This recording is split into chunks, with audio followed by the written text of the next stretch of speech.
Assalamu alaikum and welcome to my channel True Eyes. Nikola Tesla ইনি একজন Serbian পদার্থবিদ, engineer এবং বিজ্ঞানী ছিলেন। ইনি সর্বকালের শ্রেষ্ঠ বিজ্ঞানীদের মধ্যে একজন ছিলেন। 1856 সালে ইনি জন্মগ্রহণ করেন। তাঁর জন্ম একটি প্রচন্ড ঝড় বৃষ্টি বজ্রপাতের রাতে হয়েছিল। সেটাকে কুসংস্কারবশত খারাপ লক্ষণ ভাবা হতো।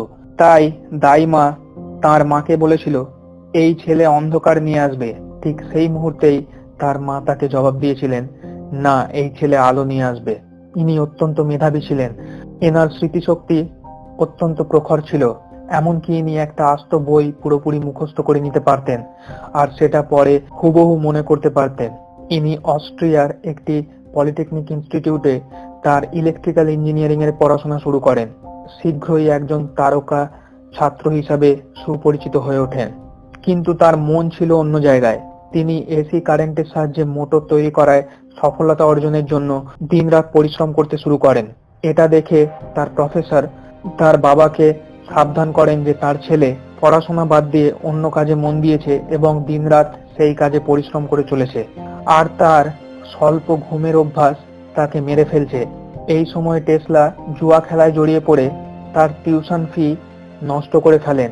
এই কারণে ইনস্টিটিউট থেকে তাকে বহিষ্কৃত করা হয়। তিনি তার ডিগ্রি সম্পূর্ণ করতে পারেননি এবং তার নার্ভাস ব্রেকডাউন হয়। তবে কয়েক বছরের মধ্যেই তিনি সুস্থ হয়ে আবার নিজের গবেষণায় ফিরে আসেন। এনার প্রতিভা অত্যন্ত প্রকটভাবে সবার নজরে আসতে থাকে। ইনি আমেরিকায় চলে আসেন অত্যন্ত দারিদ্র্যপূর্ণ অবস্থায়। সেখানে এডিসন তাকে চাকরি দেন তার কোম্পানিতে। এই এডিসন তখন পুরো শহরে ডিসি কারেন্টের সাপ্লাই করার জন্য চেষ্টা চালিয়ে যাচ্ছেন, কিন্তু সেটার ডিজাইনে বড়সড় গলদ ছিল, যেটা ঠিক করার জন্য টেসলাকে তিনি অফার দেন। বলেন, যদি তুমি ঠিক করে দিতে পারো এই সমস্যা, তবে তোমাকে $50,000 দেওয়া হবে। কথা মতো কয়েক মাসের মধ্যেই টেসলা সেই সমস্যা ঠিক করে দেন। কিন্তু যখন তিনি তার পাওনা মূল্য চান, এডিসন সেটা তাকে দিতে অস্বীকার করেন এবং বলেন, তুমি আমেরিকান একটি রসিকতা বুঝতে পারোনি। এডিসন টেসলাকে ঠকিয়েছিলেন। এই এডিসন হলেন সেই থমাস আলভা এডিসন পাঠ্যপুস্তকে যার নাম লেখা আছে বাল্বের আবিষ্কারক হিসাবে। তিনি কখনোই বাল্বের আবিষ্কারক ছিলেন না। এটা আসলে মিথ্যা কথা। এটা থিওরি তিনি অন্য একজনের থেকে নিয়েছিলেন। অনেকে বলে তিনি সেটা চুরি করেছিলেন। তারপর ওই থিওরির উপর 50 জন রিসার্চারকে তিনি কাজে লাগিয়েছিলেন এবং তারপর শেষে নিজে ক্রেডিট নিয়ে যান। এডিসন আসলে একজন বিজনেসম্যান ছিলেন। সবচেয়ে বড় কথা, ইনি একজন মিথ্যাবাদী ঠকবাজ ছিলেন। এইভাবে এডিসনের কাছে ঠকে টেসলা তার কোম্পানি ছেড়ে দেন এবং ওই সময়কার আরেকটি বড় কোম্পানি জর্জ ওয়েস্টিং হাউসের কোম্পানিতে তিনি যুক্ত হন এবং সেখানে তার এসি কারেন্টের উপর কাজ শুরু করেন। অল্প কিছু সময়ের মধ্যেই তিনি সফলভাবে এসি কারেন্টের উদ্বোধন করেন। ওই সময় কয়েকটি কোম্পানির মধ্যে ব্যাপক প্রতিযোগিতা শুরু হয়েছিল, কে শহর আলোকিত করার দায়িত্বভার আর তার সাথে বিপুল সম্পদ পাবে। এই যুদ্ধে শেষ পর্যন্ত টেসলা ও জর্জ ওয়েস্টিং হাউসের কোম্পানি জয়ী হয়। এদিকে এডিসন এটাকে মেনে নিতে পারেননি। ইনি এক প্রকার চরম অসভ্যতামির পর্যায়ে নেমে আসেন। এসি কারেন্টের নামে তিনি অপপ্রচার করতে শুরু করেন। লিফলেট বিলি করে মানুষকে ভুল বোঝাতে থাকেন যে এসি কারেন্ট নাকি খুবই বিপজ্জনক। এমনকি সেটা প্রমাণ করার জন্য লোকসমক্ষে কুকুর, ঘোড়া, অন্যান্য জন্তু, এমনকি হাতিকে পর্যন্ত এসি কারেন্টে শক দিয়ে মেরে ফেলেন। ইনি বাল্বের আবিষ্কারক তো ছিলেনই না, ইনি যদি কখনো কিছু আবিষ্কার করে থাকেন তো সেটা একটি ইলেকট্রিক চেয়ার, যেটা এসি কারেন্টের সাহায্যে তিনি তৈরি করেন মানুষকে শক দিয়ে মেরে ফেলার জন্য এবং এসি কারেন্ট তথা টেসলার নামে বদনাম করার জন্য। কিন্তু তাতে শেষ রক্ষা হয়নি, যেটা অবশ্যম্ভাবী ছিল। টেসলা অভিনব কায়দায় এসবের জবাব দিয়েছিলেন। তিনি সবার সামনে নিজের শরীরে নিরাপদভাবে কারেন্ট চালনা করেন এবং সেটা দিয়ে তিনি বাল্ব জ্বালিয়ে দেখান এবং প্রমাণ করেন এসি কারেন্ট নিরাপদ। ডিসি কারেন্ট হলো ডাইরেক্ট কারেন্ট, এটার অভিমুখ একদিকেই হয়। অন্যদিকে এসি কারেন্ট হলো অল্টারনেটিভ কারেন্ট, এটির অভিমুখ পরিবর্তিত হয়। ডিসি কারেন্ট সাপ্লাই করার জন্য প্রচুর পাওয়ার প্ল্যান্টের প্রয়োজন, যেটা এসি কারেন্টের জন্য প্রয়োজন হয় না। ডিসি কারেন্ট এক স্থান থেকে অন্য স্থানে নিয়ে যাওয়ার সময় পাওয়ার লস হয়, যেটা এসি কারেন্টের ক্ষেত্রে হয় না।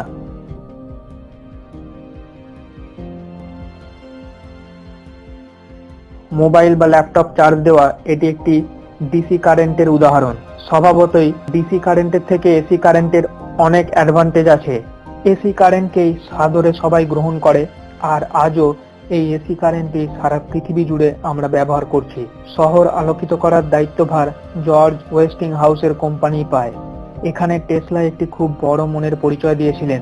ওয়েস্টিং হাউস রীতিমতো টেসলার কাছে ভিক্ষা চান যে তিনি যেন তার রয়্যালটির টাকাটি না নেন, যেটা তার সাথে চুক্তি হয়েছিল। ওয়েস্টিং হাউস বলেন এই বিপুল অর্থ নিলে তাদের কোম্পানি ডুবে যাবে। টেসলা সেই এগ্রিমেন্ট পেপারটি ছিঁড়ে ফেলেন, রয়্যালটির অর্থ নেননি। এই বিপুল রয়্যালটির অর্থ তিনি যদি নিতেন বা তার পরবর্তী সময়েও তিনি যদি বিপুল অর্থ দাবি করতেন, যেটা দাবি করার পূর্ণ অধিকার তার ছিল, তাহলে তিনি হয়তো পৃথিবীর কয়েকটি অন্যতম ধনী ব্যক্তিদের মধ্যে একজন হতে পারতেন। কিন্তু টেসলা কখনোই ব্যবসায়ী মনস্ক ছিলেন না, যেটা এডিসন ছিলেন। টেসলা একজন অত্যন্ত ক্রিয়েটিভ পার্সন ছিলেন। তিনি সেই সময়কার গতানুগতিক সায়েন্স এবং সমসাময়িক সমস্ত টেকনোলজিকে এক প্রকার চ্যালেঞ্জ করেছিলেন। তিনি এক প্রকার রেভলিউশন এনেছিলেন সারা পৃথিবীতে। বর্তমানে প্রায় 80% টেকনোলজি যেগুলো আমরা ব্যবহার করছি, সে সবের পিছনে কোনো না কোনোভাবে টেসলার অবদান আছে। এনার আত্মবিশ্বাস অত্যন্ত প্রবল ছিল। ইনি জানতেন যে ইনি যেটা চিন্তা করছেন সেটা বাস্তবে রূপ দিতে পারবেন। এনার কথায় তিনি যেটা চিন্তার মধ্যে ডিজাইন করতেন, বাস্তবে সেটার রূপ দেওয়ার সময় তাকে সেই ডিজাইনে বিন্দু মাত্র পরিবর্তন করতে হতো না।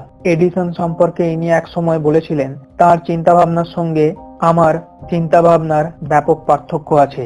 যদি খড়ের গাদার মধ্যে একটি সূচ খুঁজতে হয়, তো এডিসন সেটা খোঁজার জন্য মৌমাছির মতো অধ্যাবসায় নিয়ে প্রত্যেকটি খড় একের পর এক পরীক্ষা করবেন, যতক্ষণ না সূচটি পাওয়া যায়।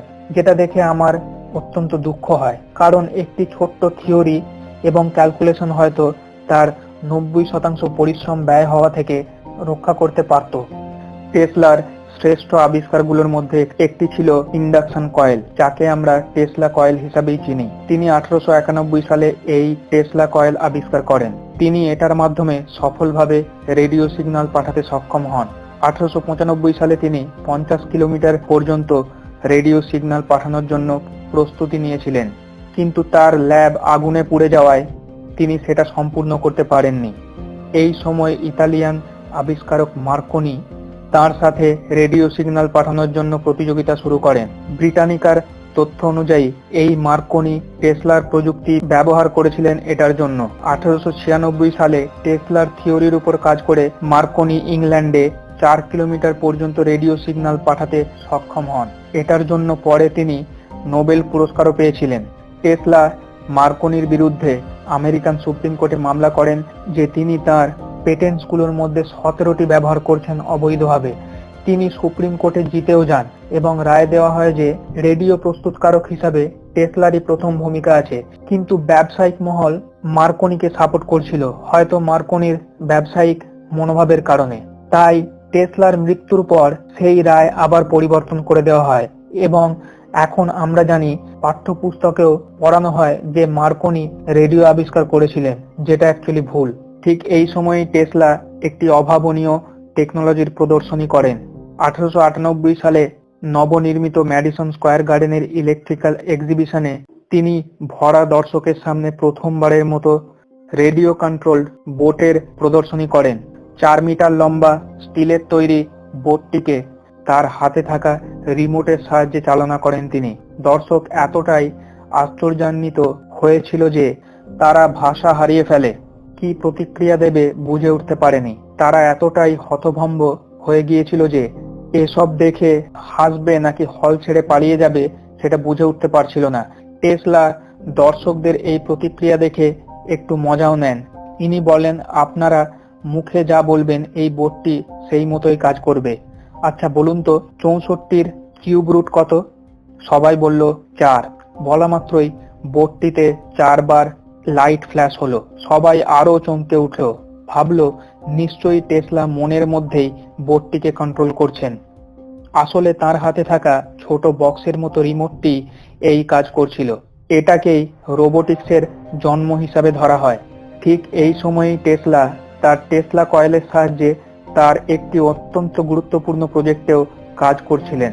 টেসলা বলেন তিনি ওয়্যারলেস সিগন্যাল পাঠাতে পারবেন সারা পৃথিবীর যে কোনো জায়গায়। এটা 1901 সালের কথা বলছি, যখন উনি বলেন যে কোনো চিত্র, কোনো নেতার বক্তৃতা, যে কোনো বার্তা পৃথিবীর যে কোনো প্রান্তে পৌঁছে দিতে পারবেন নিমেষেই। তিনি বলেছিলেন, আমি আমার ডেস্ক থেকে পৃথিবীর যে কোনো প্রান্তে থাকা যে কোনো ব্যক্তির সাথে কথা বলতে পারবো, যেগুলো আমরা এখন বর্তমানে স্মার্টফোনের মাধ্যমে করে থাকি। ইনি তখনকার অন্যতম প্রভাবশালী ব্যাংকার জেপি মর্গানকে রাজি করান তার এই প্রজেক্টে ফান্ডিং করানোর জন্য। তার ওয়ার্ডেন ক্লিফ টাওয়ার, যেটাকে টেসলা টাওয়ারও বলা হয়, এই প্রজেক্টের জন্য 51% অর্থ দিতে রাজি হন। কিন্তু কিছু সময় পরে টেসলা তার পরিকল্পনাতে কিছুটা পরিবর্তন আনেন। ইনি বলেন তিনি এই টাওয়ারের মাধ্যমে সারা পৃথিবীতে ফ্রি এনার্জি সাপ্লাই অর্থাৎ ফ্রি ইলেকট্রিসিটি দিতে পারবেন এবং তার জন্য আর একটু বেশি অর্থের প্রয়োজন হবে। কিন্তু জেপি মর্গ্যান সেটা দিতে রাজি হননি। ইনি জেপি মর্গ্যানকে 5 বছর ধরে 50 বারেরও বেশি পত্র লিখে অনুরোধ করেন যে তাকে অর্থ দেওয়ার জন্য। তিনি তাকে সব রকম ভাবে অভয় দেন যে তিনি পুরোপুরি এই প্রজেক্টে সফলতা অর্জন করবেন, যেটা তিনি অলরেডি পরীক্ষামূলক সফল প্রয়োগ করেছিলেন। আপনি কি মনে করেন কখনো ব্যাংকার ও ব্যবসায়ীরা এটা মেনে নেবে? সবাই যদি ফ্রিতে ইলেকট্রিসিটি পেয়ে যায় তাতে জেপি মর্গ্যানদের কি লাভ? কিন্তু টেসলা ব্যবসায়িক মনোভাবাপন্ন কখনোই ছিলেন না। টেসলার কথায় এটা কোনো স্বপ্ন ছিল না, এটা ছিল বাস্তব। একটি সামান্য বিজ্ঞানের প্রয়োগ ছিল মাত্র, তবে এটাই একটু বেশি অর্থের প্রয়োজন ছিল।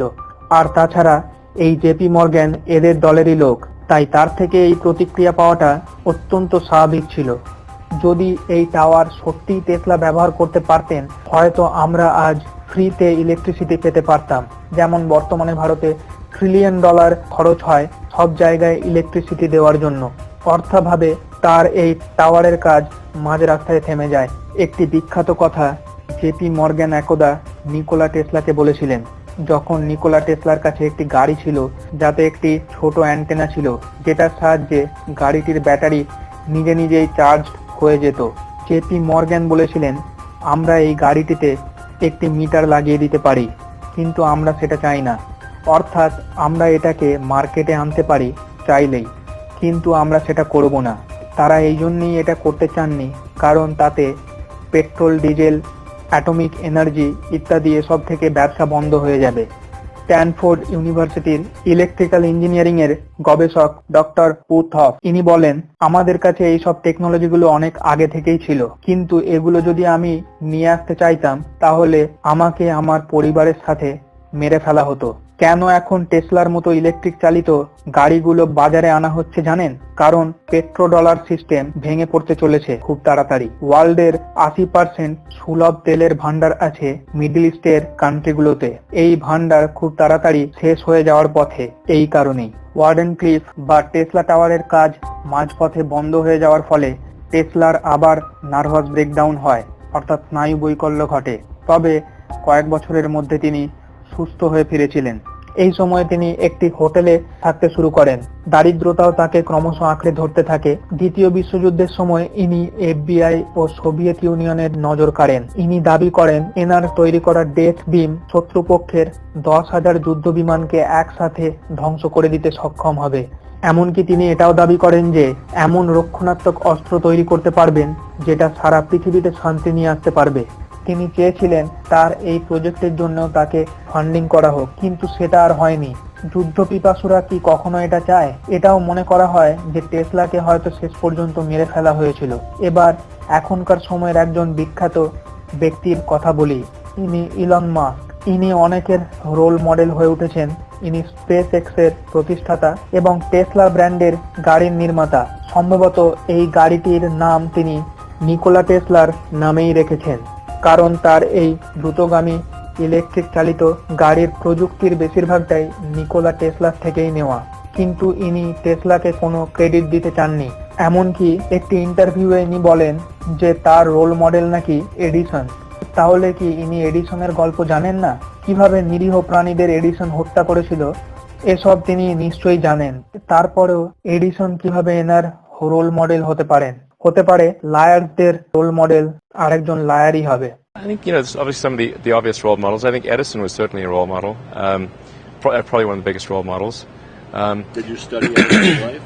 Yeah, I read books about him, absolutely. It's an interesting contrast, like Edison versus Tesla, because interesting, the car company is called Tesla. I'm a bigger fan of Edison than Tesla. মৃত্যুর পূর্বে কিছু বছর তিনি পায়রাদের সাথে কাটিয়েছিলেন। তিনি বলেন, একদিন এক সাদা পায়রা তার হোটেল রুমের জানালা দিয়ে তার হাতে এসে বসে। তার দুটো চোখে প্রচন্ড লাইট ছিল, যেটা তার ল্যাবে তার নিজের তৈরি করা যে কোনো তীব্র লাইটের থেকে বেশি ছিল। ওই পায়রাটি তার বাহুতেই মারা যায়। তখন তিনি উপলব্ধি করেন তার কর্মজীবনও শেষ হতে চলেছে। তার মৃত্যুর পর FBI তার বাড়ি থেকে 2 ট্রাক পরিমাণ হাতে লেখা ডকুমেন্টস উদ্ধার করে। কিন্তু এই ডকুমেন্টস গুলো সম্পর্কে FBI বলে যে সেই ডকুমেন্টস গুলো নাকি এতটাই খারাপ হ্যান্ডরাইটিং এ লেখা ছিল যে তারা সেগুলো পড়তে পারেনি। এই FBI এর অফিসিয়াল সাইটে টেসলা সম্পর্কিত ডকুমেন্টস গুলো দেওয়া আছে, সেগুলো কেউ পড়তে পারবে না, কারণ সেগুলো পড়ার অযোগ্য করে রেখে দেওয়া হয়েছে। দেখুন সেই ডকুমেন্টস গুলো কিভাবে রাখা হয়েছে।